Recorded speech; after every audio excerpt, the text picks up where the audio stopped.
또 바뀌었대요. 이제는 뭐가 뭔지 하나도 모르겠어. 겨우 익숙해지려고 하면 또 바뀌고 하라는 건지 말라는 건지 모르겠어. 요즘 자동차 규제가 바뀌는 속도 정말 빠르죠. 헷갈리고 괜히 불안해지는 마음 저도 잘 압니다. 안녕하십니까? 저는 한국교통안전공단에서 33년 동안 자동차 안전기준과 신차 평가 그리고 고령 운전자 사고 분석을 담당했던 68세 김민수입니다. 제가 오랫동안 현장에서 느낀 건 한 가지였습니다. 정책 변화도 원리만 알고 있으면 불안해하지 않아도 된다는 겁니다.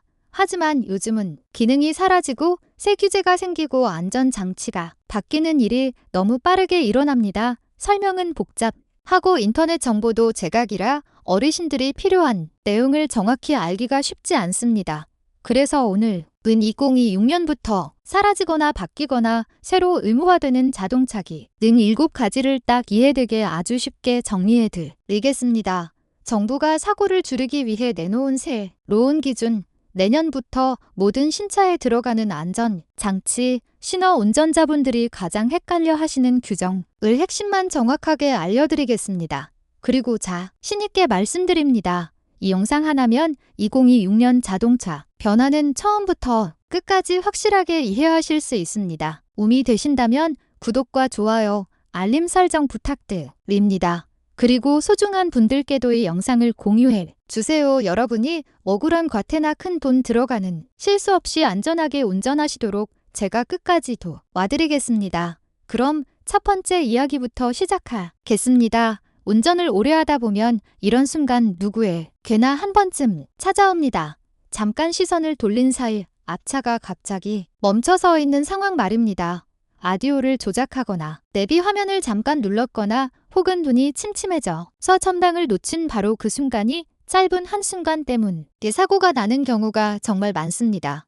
그래서 내년 2026년부터는 모든 신차에 자동 긴급 제동 장치 즉 ABS가 의무로 장착됩니다. 이 장치는 운전자가 브레이크를 밟기 전에 먼저 위험을 감지하고 차가 스스로 제동을 걸어주는 기능입니다. 앞차가 갑자기 멈추거나 보행자가 갑자기 뛰어나오면 사람보다 먼저 차가 반응해서 멈춰주는 겁니다.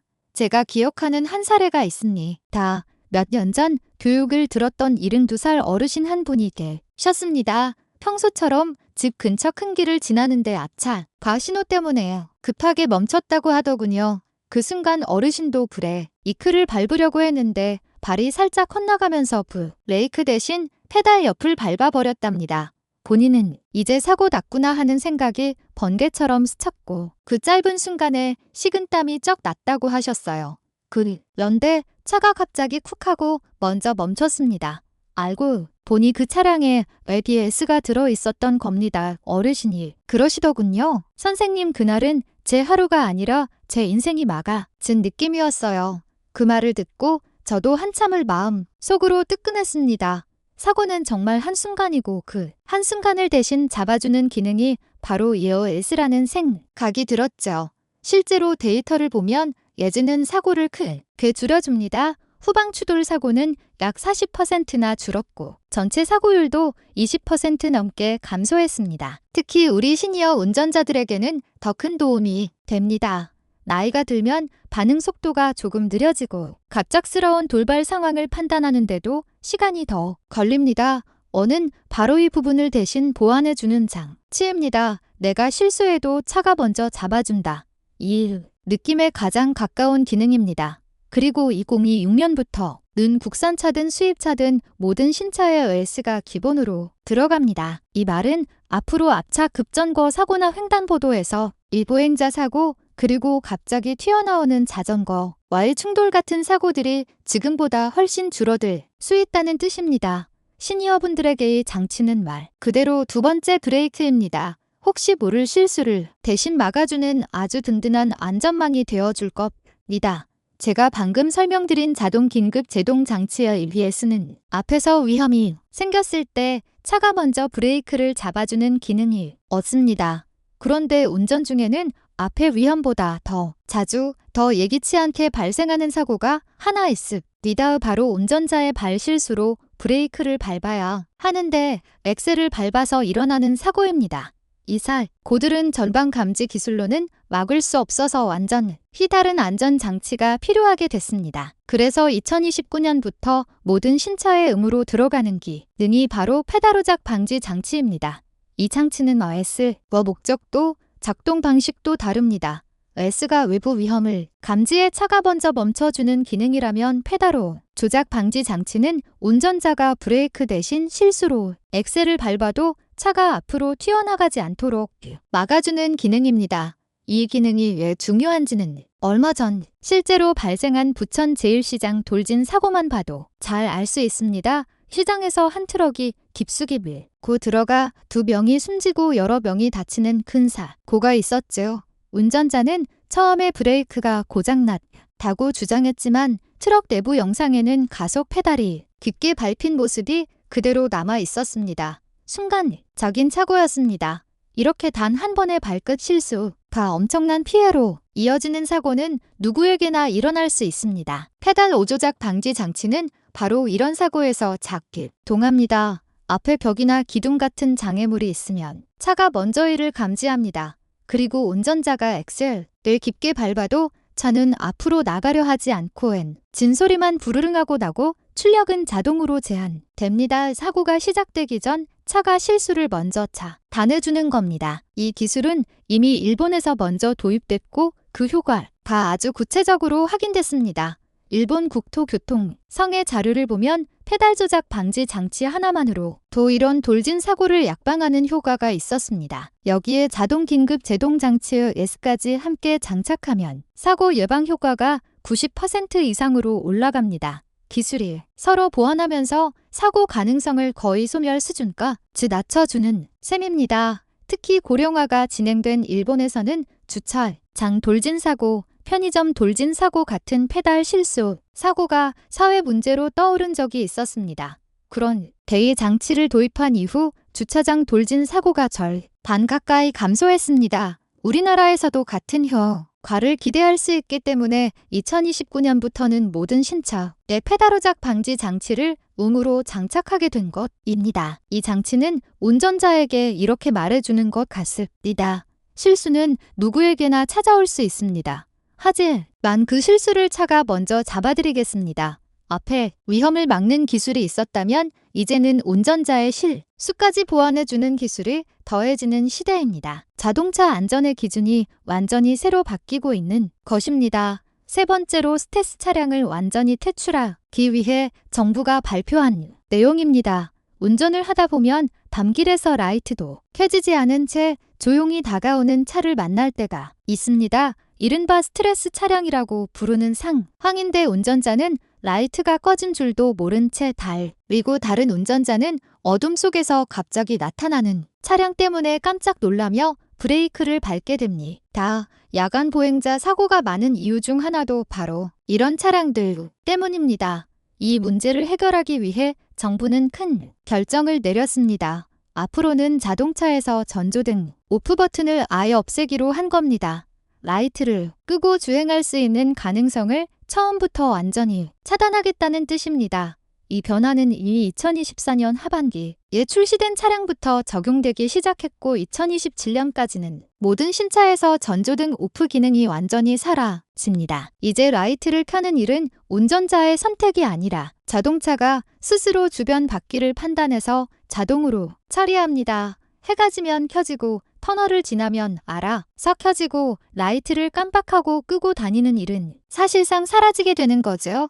제가 교육 현장에서 만난 많은 분들이 공통적으로 하시는 말씀이 있습니다. 야간에 라이트를 안 켜고 운전한 적이 있다는 겁니다. 일부러 끄고 다니는 경우는 거의 없고 대부분은 깜빡했기 때문입니다. 하지만 이런 작은 실수가 사고 위험을 2~3배로 높여왔던 것도 사실입니다. 라이트가 꺼져 있으면 앞이 안 보이는 문제를 넘와 다른 운전자와 보행자가 그 차량을 보지 못한다는 게 더 큰 위험입니다. 그림자처럼 움직이기 때문에 피하거나 멈출 시간 조조차 없이 사고로 이어지는 경우가 많습니다. 그래서 이번 변화는 단순히 버튼 하나를 없애는 게 아닙니다. 어두운 도로에서 생기는 위험을 아예 뿌리째 없애고 스텔스 차량 자체를 도로에서 퇴출시키겠다는 강력한 안전 대책입니다. 그런데 여기서 많은 분이 이런 질문을 하십니다. 이트 오프 버튼이 없어지면 그냥 꺼야 하는 상황은 어떻게 하나요? 이 부분도 분명하게 말씀드리겠습니다. 일상생활에서는 라이트를 끄고 있어야만 하는 상황이 가끔 있습니다. 예를 들어 자동차 영화관처럼 어두운 공간에서 시동을 켜놓고 영화를 볼 때라 이트가 계속 켜져 있으면 주변 관람객에게 눈부심, 피해를 줄 수 있습니다. 겨울철 공영 주차장에서 잠시 대기하는데 앞으로 지나가는 사람들에게 빛이 바로 비칠 때도 마찬가지입니다. 캠핑을 가서 차 안에서 난방을 켜고 잠시 쉬고 있을 때도 밝은 라이트가 켜져 있다면 주변 캠퍼들의 잠을 방해할 수 있죠. 이런 상황에서 라이트 오프로 바꾸는 방법은 주차 브레이크를 채우면 시동이 켜져 있어도 라이트가 자동으로 꺼지도록 설계되어 있습니다. 브레이크를 채운다는 것은 이 차는 움직이지 않습니다. 따라하는 신호이기 때문에 주행 상황이라고 판단하지 않고 이트를 꺼도 된다고 인식하는 겁니다. 그래서 영화관, 캠핑장, 겨울철 주차장에서의 대기처럼 라이트가 꼭 꺼져 있어야 하는 상황에서는 이 기능을 활용하면 큰 불편 없이 해결할 수 있습니다. 결국 중요한 건 이겁니다. 이트 오프 버튼을 없앤 이유는 주행 중에 스트레스 차량을 막기 위함이지 생활 속 필요한 순간까지 모두 막으려는 게 아닙니다. 운전자는 더 안전해지고 정차 중한 상황에서는 여전히 라이트를 조절할 수 있습니다. 자동차 기술이 더 복잡해지는 것처럼 보이지만 사실은 운전자가 실수할 수 있는 여지를 줄이면서 생활 속 불편함은 자연스럽게 해결할 수 있도록 더 똑똑하고 안전한 방향으로 바뀌고 있습니다. 네 번째로 말씀드릴 내용은 전기차 충전 구역 불법 주차 단속이 강화되었습니다. 운전을 하다 보면 이런 경험이 있으실 겁니다. 출장 가거나 마트에 잠깐 들렀는데 주차할 자리가 너무 없어서 비어있는 전기차 충전 구역을 보며 여기 잠깐 세워도 되지 않을까 이런 생각 한 번쯤 해보셨을 겁니다. 그동안은 실제로 많은 분들이 조금만 세워두면 괜찮겠지 하고 충전 구역에 잠시 주차한 경우가 있었습니다. 하지만 2026년부터는 이 부분이 정말 조심해야 하는 상황으로 바뀝니다. 내년 2월 5일부터 전기차 충전 구역 불법 주차 신고 요건이 강화되고 7월부터는 사진 촬영 기준까지 법으로 명확하게 규정됩니다. 예전에는 사진을 여러 장 찍어야 하고 시간 간격을 둬야 해서 신고가 다루었지만 이제는 그렇지 않습니다. 앞으로는 1, 2분만 세워도 바로 신고가 가능해집니다. 잠깐 이라는 개념이 사라진다고 보시면 됩니다. 그리고 신고가 들어오면 별다른 소명 없이 바로 과태료 10만 원이 부과됩니다. 잠깐이었어요. 자리 없어서 어쩔 수 없었어요. 이런 말들이 더 이상 통하지 않습니다. 특히 주차장의 구조상 겉으로 보기엔 일반 자리처럼 보이는 곳이 많아서 실수하기가 더 쉽습니다. 전기차 충전 구역은 보통 파란색 바닥에 표시되어 있고 충전기가 옆에 있지만 사람 많을 때는 헷갈리기 쉽죠. 그래서 더더욱 조심해야 합니다. 제가 실제로 만난 한 운전자분도 마트에서 장을 보려고 들어갔다가 딱 5분 주차했을 뿐인데 과태료가 부과된 적이 있었습니다. 그분 말씀이 잠깐이면 괜찮을 줄 알았는데 이제는 그게 안 되는 시대가 됐네요. 라고 하시더군요. 사실 이 규제는 전기차 전자를 흔들기 위한 것이 아니라 충전이 꼭 필요한 차량들이 제때 충전하지 못해 문제가 커지기 때문입니다. 충전이 밀리면 대기줄이 길어지고 밤늦게까지 충전기 앞에서 기다리는 일도 생기니 정부가 더 강하게 단속하기로 결정한 겁니다. 앞으로는 주차장이 아무리 붐비더라도 충전 구역만큼은 절대 건드리면 안 되는 자리가 됩니다. 빈 자리처럼 보여도 그 자리만큼은 항상 비워둬야 한다고 생각하시면 됩니다. 이 규제가 특히 시니어 운전자분들께 중요한 이유가 있습니다. 전기차 비율이 빠르게 늘어나면서 충전 구역은 계속 확대되지만 아직 시니어분들은 내연 기관차 비율이 훨씬 높습니다. 그래서 충전 구역을 헷갈리거나 잠깐 사용하는 실수로 과태료를 맞는 경우가 많습니다. 하지만 이제는 잠깐도 안 된다는 원칙만 기억하시면 됩니다. 전기차 충전 구역은 일반 주차 구역과 완전히 다른 별도의 보호 구역이 된 겁니다. 이 규제 역시 번거롭게 느껴지실 수 있지만 결국은 차질서를 바로잡고 충전 대기를 줄이고 교통 혼잡을 줄이기 위한 조치입니다. 정확히 알고만 계시면 억울한 과태료를 피하고 불필요한 스트레스도 줄일 수 있습니다.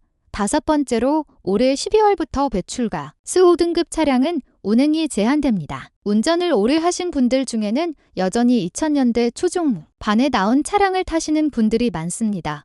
차량의 상태가 멀쩡한데 굳이 바꿀 필요 없다고 생각하시는 경우도 있고 정의대로 오래 타는 분들도 계시죠. 그런데 이런 차량들 중 상당수가 바로 배출스 5등급에 해당합니다. 5등급 차량은 가장 먼지가 많이 나오는 차량으로 분류됩니다. 그래서 2025년 12월부터 2026년 3월까지 특정 기간 동안은 서울 수도권과 6개 광역시에서 운행이 제한됩니다. 주말이 아니라 평일 특정 시간입니다. 평일 오전 6시부터 오후 9시까지는 아예 달릴 수 없습니다. 많은 분들이 설마의 차는 아니겠지 하고 생각하시는데 실제로 확인해보면 예상보다 많은 차가 5등급으로 분류되어 있습니다. 제가 현장에서 만나본 분들 중에서도 억울하게 과태료를 받은 사례가 정말 많았습니다. 회사 출근하려고 집 앞 도로로만 잠깐 나왔는데 바로 찍혔어 요라고 하시는 분도 있었습니다. 카메라가 찍는 순간에는 정말 변명도 할 수 없습니다. 운행 제한을 어기면 바로 과태료 10만 원이 부과됩니다. 이건 사전 경고도 없고 몰랐다는 이유도 받아들여지지 않습니다. 그만큼 확실하게 관리하겠다는 뜻입니다. 그렇다면 내 차가 몇 등급인지 어떻게 알 수 있을까요? 가장 쉬운 방법은 환경부의 자동차 배출가스 등급다. 제 사이트에서 번호판만 입력하면 바로 확인할 수 있습니다. 복잡한 과정도 필요 없습니다. 번호만 넣으면 몇 초 안에 등급이 딱 나옵니다. 이걸 미리 확인해 두어야 억울한 과태료를 피할 수 있습니다. 특히 디젤 차량을 타시는 분들은 더 조심해야 합니다. 디젤은 연식이 조금만 오래되어도 배출스 등급이 낮아지는 경우가 많고 배출스 저감 장치를 달지 않은 차량은 거의 대부분이 5등급에 해당합니다. 물론 예외 조치도 있습니다. 저의 장치를 달거나 필요한 절차를 거쳐 저공해 차량 인증을 받으면 일부 지역에서는 운행 제한이 완화되기도 합니다. 하지만 이런 절차는 시간이 걸리고 차량 종류에 따라 가능한 경우가 다르기 때문에 우선순위는 내 차 등급부터 확인하는 것입니다. 이 규제가 불편하게 느껴질 수도 있지만 결국은 오래된 차량에서 나오는 매연을 줄여 도심 공기를 개선하기 위한 조치입니다. 특히 호흡기 질환이 있는 어르신들의 개는 공기질 개선이 직접적인 건강 문제와 연결되기 때문에 장기적으로는 긍정적인 변화라고 할 수 있습니다. 중요한 건 내 차가 몇 등급인지 정확히 알고 운행이 제한되는 기간과 시간만 피하면 억울한 과태료도 불필요한 스트레스도 충분히 피할 수 있다는 점입니다. 한 번만 확인해 두면 앞으로 몇 년 동안은 마음 편히 운전하실 수 있습니다. 6번째로 이제는 약물 운전도 음주운전과 완전히 똑같이 처벌됩니다. 운전을 오래 하다 보면 나도 모르게 몸 상태에 따라 운전이 달라지는 날이 있습니다. 평소엔 멀쩡한 어떤 날은 조금 어지럽고 눈이 침침하고 몸이 축 처지는 날 말입니다. 그런데 많은 분들이 이런 증상을 오늘 컨디션이 좀 안 좋네 정도로만 생각하고 그대로 운전대를 잡습니다. 이런 문제의 대부분은 사실약에서 시작되는 경우가 많습니다. 어분들은 수면제, 근육이완제, 신경안정제, 혈압약, 당뇨약 등 여러 약을 꾸준히 드시는 경우가 많습니다. 그리고 이 약들 중 일부는 운전 능력에 직접 영향을 줄 수 있습니다. 그래서 2026년부터는 약물 운전이 음주운전과 동일한 수준으로 처벌됩니다. 검사를 거부하면 바로 면허가 취소되고 약물 성분이 검출되면 최대 징역 5년 또는 벌금 2천만 원까지 경사 처벌을 받게 됩니다. 규제 강도가 완전히 달라진 겁니다. 제가 실제로 교육 현장에서 만난 한 분은 병원에서 통제를 받고 바로 운전해서 오다가 신호대기 중에 정신이 멍해져 브레이크에서 발이 미끄러질 뻔한 적이 있다고 말씀하셨습니다. 그분은 그때 처음 알았다고 하더군요. 약만 먹었을 뿐인데 내가 이렇다. 개까지 흐려질 줄 몰랐어요. 이런 일은 누구에게나 일어날 수 있습니다. 특히 수면제 계열은 효과가 오래가는 경우가 많습니다. 전날 밤에 먹었더라도 다음날 아침까지 정신이 몽롱하거나 집중력이 떨어지는 경우가 흔합니다. 이 상태에서 운전대를 잡으면 음주운전과 다를 바가 없습니다. 그래서 최소 6에서 8시간은 절대 운전을 해서는 안 됩니다. 문제는 이 약들이 대부분 병원에서 처방된 약이다 보니 위험성을 가볍게 생각한다는 점입니다. 내가 아픈데 약 먹는 게 뭐 어때서 이렇게 생각하기 쉽지만 몸이 약해지는 만큼 반응 속도 느려지고 판단력이 떨어지기 때문에 운전에서는 훨씬 큰 위험이 됩니다. 더 큰 문제는 본인이 약물이 영향을 받는지 스스로 정확히 느끼지 못할 때가 많다는 겁니다. 피곤한 건지 약 때문인지 잠을 못 자서 그런 건지 구분하기가 어렵기 때문입니다. 그래서 법이 더 강하게 바뀐 것입니다. 이제는 음주 운전만 조심하면 된다는 시대가 아닙니다. 약물 운전 역시 음주운전과 똑같이 위험하고 똑같이 처벌받는 시대가 되었습니다. 조금만 어지럽거나 머리가 무겁거나 눈이 침침하면 지금 약 때문인가? 그를 먼저 의심해 봐야 합니다. 가장 중요한 건 이겁니다. 약을 드셨다면 그 약이 운전에 영향을 줄 수 있는지 반드시 확인해야 합니다. 약 봉투나 설명서에 운전주에 떠는 졸림 유발이라고 적혀 있으면 그날은 운전을 미루는 게 가장 안전합니다. 혹은 가까운 가족에게 부탁하거나 대중교통을 이용하는 것이 좋습니다. 이번 규제 강화는 운전자에게 부담을 주기 위한 것이 아니라 사고 위험을 근본적으로 줄이기 위한 조치입니다. 내 몸 상태가 조금만 흐려져도 도로에서는 큰 사고로 이어질 수 있기 때문에 스스로를 지키기 위해서라도 약물과 운전의 관계는 더욱 신중하게 생각해야 합니다. 마지막으로 해외 규제로 사라지는 자동차 기능을 말씀드리겠습니다. 요즘 나오는 차들을 보면 정말 전자제품처럼 변해가고 있다는 느낌을 많이 받습니다. 계기판부터 내비게이션이 있는 중앙 조작가, 부까지 모두 화면이 되고 차 안에 버튼이 거의 없는 모델들도 많아졌죠. 그런데 이제 그 흐름이 바뀌기 시작했습니다. 이제는 차가 더 복잡해지는 게 아니라 오히려 버튼과 안전 중심으로 다시 돌아가고 있습니다. 이제부터 소개해드릴 기능들은 미국, 유럽에서 안전 기준을 강화하면서 2026년부터 금지되거나 축소되는 기능들입니다. 해외 규제면 나랑 상관없는 얘기 아닌가 싶으시죠? 그런데 아닙니다. 국내 자동차도 유럽, 미국 규제를 기반으로 만들어지기 때문에 내년부터 국내 신차에도 거의 똑같이 적용됩니다. 첫 번째 변화는 많은 분들이 이미 불편함을 느끼고 계셨던 부분입니다. 바로 터치 스크린으로 와이퍼나 비상등을 조작하는 기능이 금지된다는 겁니다. 테슬라나 일부 수입차처럼 화면을 눌러 와이퍼를 켜거나 비상등을 찾는 방식은 보기엔 깔끔하지만 운전 중에는 정말 위험합니다. 운전자가 화면을 쳐다보는 순간 전방 주시가 흐트러지고 손가락 위치가 조금만 빗나가 도 원하는 기능을 찾지 못하기 때문입니다. 특히 시니어 운전자분들은 화면이 너무 복잡하다. 달리는 차에서 버튼을 제대로 누르기가 어렵다. 이런 이야기를 정말 많이 하십니다. 그래서 해외에서는 2026년부터 와이퍼, 비상등, 방향 지시 등처럼 운전이 필수적인 기능들은 반드시 실제 버튼으로 조작하도록 규정했습니다. 화면 속 작은 아이콘이 아니라 손끝으로 감촉을 느끼고 바로 누를 수 있는 실물 버튼이어야 한다는 뜻입니다. 두 번째 변화는 얼마 전부터 유행했던 초대형 하이퍼스크린의 축소입니다.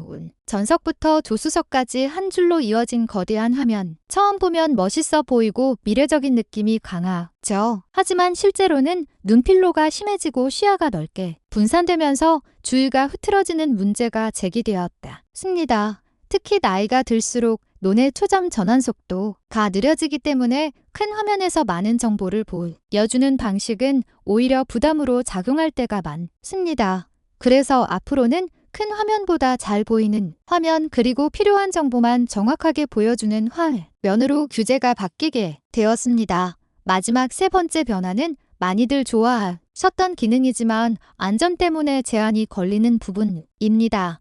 바로 리클라이닝 시트입니다. 과이온이고 같은 차량에서 완전히 뒤로 눕는 자세로 편하게 쉬는 기능, 차박이나 휴식할 때 정말 유용했죠. 하지만 주행 중에는 이 자세가 매우 위험하다는 사실이 확인되었습니다. 시트가 뒤로 많이 젖혀진 상태에서는 안전벨트의 위치가 바뀌고 에어백이 전개되는 각도도 맞지 않기 때문에 사고가 났을 때 치명적인 결과로 이어질 수 있습니다. 그래서 앞으로는 리클라이닝 기능은 정차 중에만 사용할 수 있고 주행 중에는 제한되도록 바뀌게 됩니다. 필요한 기능을 없애는 것이 아니라 쓰면 안 되는 상황을 분명하게 나누는 것입니다. 이 세 가지 변화는 겉으로 보면 차가 점점 단순해지는 건가? 이렇게 느껴지실 수도 있습니다. 하지만 실제 의미는 다릅니다. 요즘 자동차가 복잡해지다 보니 운전자가 실수할 수 있는 여지가 더 많아지고 그 실수가 곧바로 사고로 이어질 가능성도 커졌습니다. 그래서 다시 안전 중심으로 돌아가는 흐름이다라고 보시면 됩니다. 기술은 계속 발전하고 있지만 사람이 느끼는 안전, 사람이 조작하기 쉬운 방식이 두 가지를 놓치지 않는 것이 앞으로 자동차가 가야 할 길입니다. 특히 시니어 운전자분들께는 이런 변화들이 운전을 훨씬 더 편하고 안전하게 만들어줄 겁니다. 오늘 제가 말씀드린 내용들을 한 줄로 정리하면 이렇습니다. 자동차는 점점 복잡해지는 것 같지만 실제로는 운전자가 실수할 수 있는 부분을 하나씩 줄여나가는 방향으로 바뀌고 있다. 26년부터는 우리가 익숙하게 써왔던 기능들 중 일부가 사라지고 새로운 안전장치들이 의무로 들어오면서 운전의 기준 자체가 달라집니다. 자동, 긴급제동장치, 페달 오조작 방지 장치, 전조등, 급이기 삭제, 전기차 충전 구역 단속 강화, 배출가, S등급제, 약물 운전 규제, 그리고 해외에서 먼저 시작된 안전 중심의 변화들까지 이 모든 변화는 불편을 주기 위해서가 아니라 우리의 안전을 지키기 위한 조치입니다. 특히 시니어 운전자에게는 반응 속도, 시야, 체력 같은 부분에서 예전과 달라지는 점들이 있기 때문에 이런 장치들은 든든한 안전망이 되어줄 겁니다. 제가 현장에서 수많은 분들을 만나면서 늘 느끼는 점이 있습니다. 정확한 정보를 알고 있으면 불안이 확 줄어든다는 사실입니다. 정훈, 책이 자주 바뀌고 차는 해마다 새로운 기능이 생기지만 그 속뜻과 원리만 알고 있으면 걱정할 필요가 없습니다. 오늘 영상이 앞으로 달라질 자동차의 흐름을 이해하는 데 조금이나마 도움이 되셨다면 좋겠습니다. 여러분이 도로 위에서 불필요한 실수도 억울한 과태료도 없이 안전하게 운전하시도록 앞으로도 제가 가장 먼저 정리해서 알려드리겠습니다. 이 영상이 유익하셨다면 구독과 좋아요, 알림 설정도 부탁드립니다. 그리고 주변에 계신 부모님, 형제, 친구분들께도 꼭 공유해주세요. 여러분의 작은 공유가 누군가요? 큰 사고를 막을 수도 있습니다. 오늘도 함께 해주셔서 감사합니다. 저는 한국교통안전공단 출신교 통안전 정책 전문가 김민수였습니다. 다음 영상에서 또 뵙겠습니다.